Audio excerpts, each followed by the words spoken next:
Price the lord, hallelujah. പ്രിയ സഹോദരങ്ങളെ, വെള്ളിയാഴ്ച വലിയൊരു അനുഗ്രഹത്തിൻ്റെ ദിനമായിട്ട് മാറട്ടെ. പിന്നെ കേരളത്തിലാണെങ്കിലും വലിയൊരു ഡിസ്കഷനായിരുന്നു അല്ലേ, നമുക്ക് മുഖ്യമന്ത്രി ഇല്ല എന്നുള്ളത്. നമുക്ക് മുഖ്യമന്ത്രിയെ ലഭിച്ചിരിക്കുകയാണ്. നല്ലൊരു ഭരണം നടത്താനായിട്ട് നിയുക്ത ഗവൺമെൻറ്റിന് സാധിക്കട്ടെ എന്ന് നമുക്ക് പ്രാർത്ഥിക്കാം.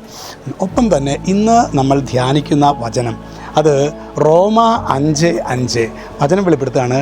പ്രത്യാശ നമ്മെ നിരാശരാക്കുന്നില്ല. ഇപ്പോൾ ഇത് നിങ്ങൾ പറയുമ്പോൾ ഇത് കുറച്ച് ദിവസം മുമ്പ് പറഞ്ഞതല്ല. അതെന്താണെങ്കിൽ ഈ നിരാശ എന്നുള്ളത് കയറി വന്നുകൊണ്ടിരിക്കുന്ന ഒരു കാലഘട്ടമാണിത്. പ്രത്യാശയിലൂടെ മാത്രമാണ് പരിശുദ്ധാത്മാവിൽ അടുത്താണ് നമ്മൾ കാണുന്നത്. നമുക്ക് നൽകപ്പെട്ടിരിക്കുന്ന പരിശുദ്ധാത്മാവിലൂടെ ദൈവത്തിൻ്റെ സ്നേഹം നമ്മുടെ ഹൃദയങ്ങളിലേക്ക് ചൊരിയപ്പെട്ടിരിക്കുന്നു. അപ്പോൾ പരിശുദ്ധാത്മാവിലൂടെ മാത്രമാണ് ഒരു വ്യക്തിയുടെ ജീവിതത്തിൽ പ്രത്യാശ നിറയപ്പെടുകയുള്ളൂ.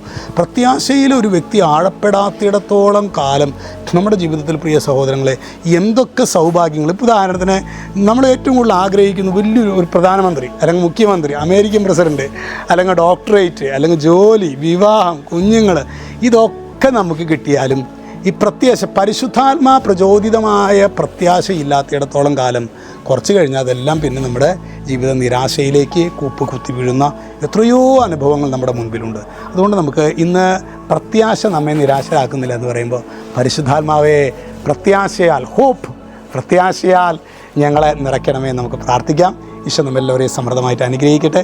രക്ഷിതാവായ യേശു ക്രിസ്തുവിൻ്റെ നാമത്തിൽ, വചനത്തിൻ്റെ അധികാരത്തിൽ, വിശുദ്ധ കുരിശിൻ്റെ അടയാളത്തിൽ മുദ്ര ചെയ്യുന്നു, ഇപ്പോഴും എപ്പോഴും എന്നേക്കും. ആമേൻ.